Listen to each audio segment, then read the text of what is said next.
Seine. La revue de presse. Tour d'horizon de l'actualité locale. Et comme tous les vendredis, on file dans les kiosques à journaux pour la revue de presse. Et à cette occasion, on retrouve Jacques Morin. Et pour commencer, bonjour Jacques d'abord. Bonjour Charles, bonjour à tous. Et pour commencer, un dossier à la une de l'hebdo du Sèvres-et-Maine.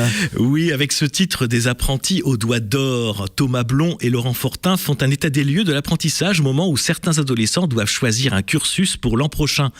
30 000 jeunes choisissent en effet la voie de l'apprentissage chaque année en Pays de la Loire, une formation qui présente de nombreux avantages, trouver rapidement un emploi, être rémunéré et se sentir utile dans la société. Souvent en effet, les apprentis ont trouvé dans un précédent stage une considération, une reconnaissance des compétences qu'ils ne trouvaient pas forcément à l'école.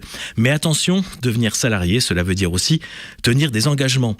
Du côté des entreprises, on ne manque pas de faire un pari sur l'avenir en gardant comme salarié un jeune formé qui est tout de suite apte à prendre un poste. 2 portraits dans ce dossier de médaillés aux dernières Olympiades des métiers de Strasbourg.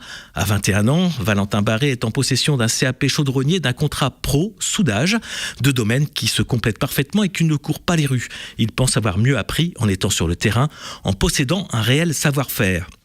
Victor Rivière, 19 ans, a fait un CAP ébénisterie. Il travaille depuis 5 ans chez Nuo Landais, petite structure de 8 personnes, située à Aigrefeuille et spécialisée dans l'agencement de la maison. Elle héberge en moyenne 3 apprentis et tous ses salariés sont passés par cette voie. Pour Victor, c'est un vrai plaisir de penser que les objets qu'il façonne sont utilisés quotidiennement par son client. Voilà un dossier complet donc à retrouver dans l'hebdo de Sèvres-et-Maine. Et on parle aussi dans le courrier, on en parle d'ailleurs aussi dans le courrier du Pays de Ré, Jacques. Oui, puisque 5 jeunes du Pays de Ré ont décroché la médaille d'or aux dernières Olympiades nationales des métiers à Strasbourg, dont on parlait tout à l'heure. Le championnat rassemblait 850 participants de tous les corps de métier, du web design à la carrosserie, en passant par la charpente, la maintenance industrielle et le carrelage. Pour en arriver là, beaucoup d'entraînement et surtout une préparation avec l'équipe des Pays de la Loire, celle qui amasse le plus de médailles. Et oui, elle assiste au mieux ses champions et les prépare mentalement lors d'un week-end afin de créer une cohésion et former un véritable groupe. Si tout va bien, ils s'envoleront au Brésil pour participer aux Olympiades mondiales. Réponse le 14 mars. Et on espère qu'ils feront mieux que l'équipe de France de football. Et oui. Au quart de finaliste, c'était pas mal C'était quand même pas mal. Dans Bigre, maintenant, un dossier sur l'égalité homme-femme au travail.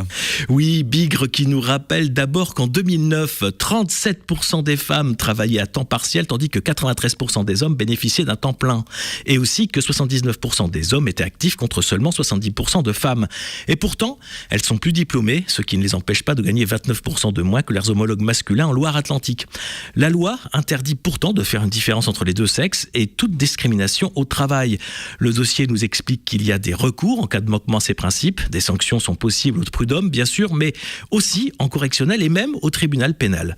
Il y a encore des progrès à faire concernant le congé parental, mais au-delà des lois, les organisations domestiques sont à faire évoluer. On estime en effet que les femmes consacrent, en plus de leur journée de travail, près de 3 heures par jour aux tâches ménagères. Ce n'est pas le cas des hommes.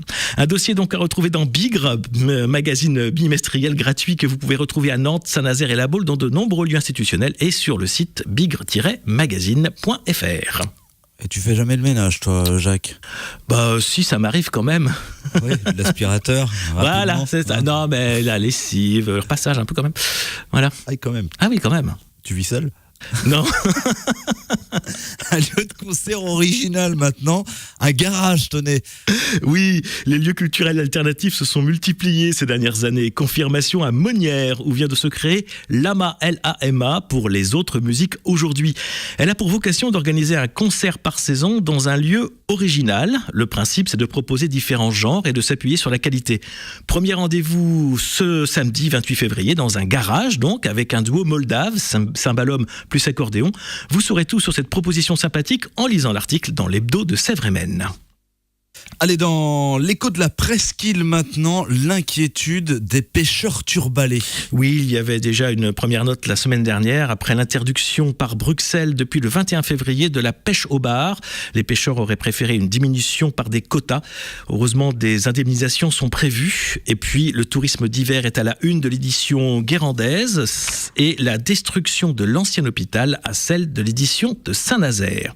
Enfin, l'éclaireur de Châteaubriand titre sur les métiers métiers qui recrutent, 230 postes à pourvoir dans le pays de Châteaubriand. Voilà Charles, c'est tout pour cette semaine. Eh bien c'est tout et c'est à lire et à retrouver tout cela bien sûr, la plupart en tout cas dans vos kiosques à journaux. Merci Jacques Morin pour cette revue de presse. On te retrouvera vendredi prochain pour un nouveau tour de l'actualité vu par nos confrères de l'actualité locale. C'est cela même. Et ce sera le dernier. Et ce sera le dernier pour moi.